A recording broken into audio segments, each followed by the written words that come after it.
Coming up on Network Africa, the third London Bridge attacker has been identified as Moroccan-Italian man Youssef Zagba.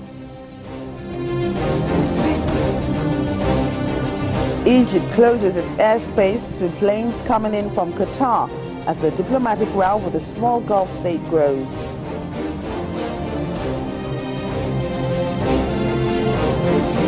And Kenyan nurses down tools, demanding more pay and better working conditions.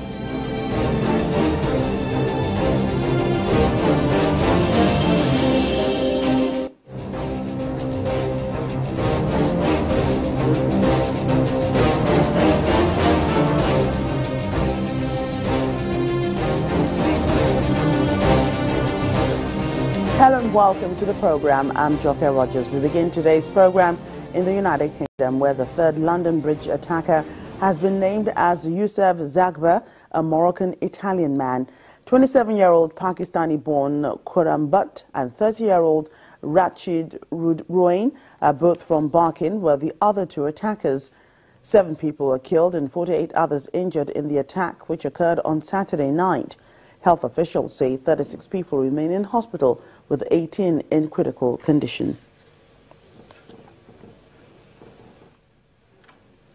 As its diplomatic row with Qatar grows, Egypt has closed its airspace to planes coming in from the small Gulf state.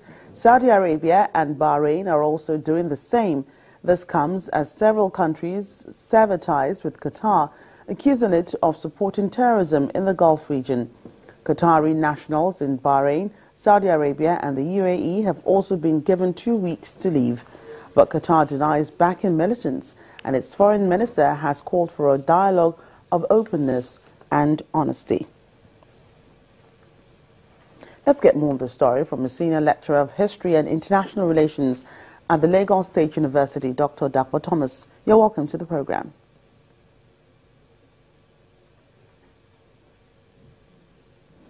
What do you make of Egypt, Libya and other countries' decision to cut diplomatic ties with Qatar?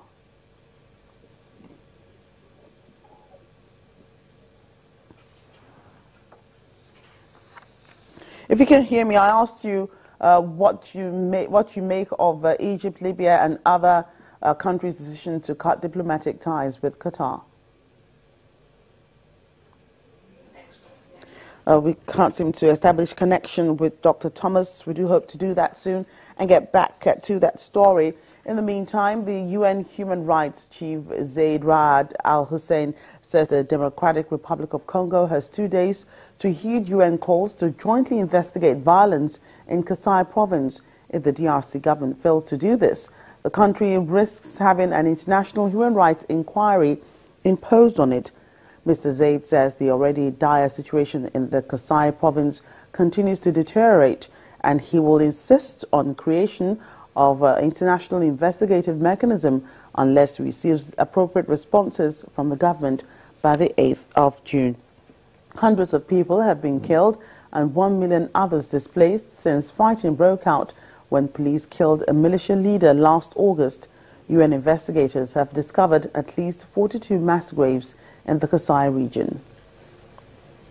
The already dire situation in the Kasai provinces of the Democratic Republic of the Congo continues to deteriorate, spreading to other provinces and across the border with Angola.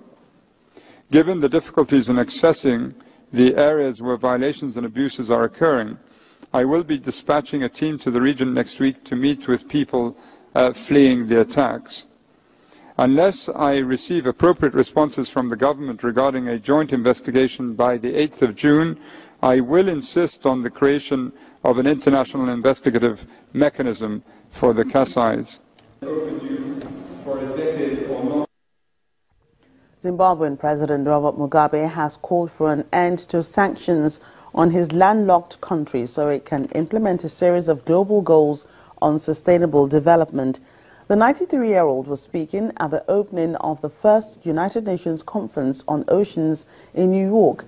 The conference is due to remain on Friday, June 9th, to adopt a call to action committing to conserve and sustainably use our oceans, seas and marine sources. The effects of climate change are not discriminatory. May they listen to that. The effects of climate change are not discriminatory. So please, down with your sanctions. My country is committed to implementing the SDGs and will do so within the means available to it. Allow my country to act freely within the context of our agreements and its sovereignty.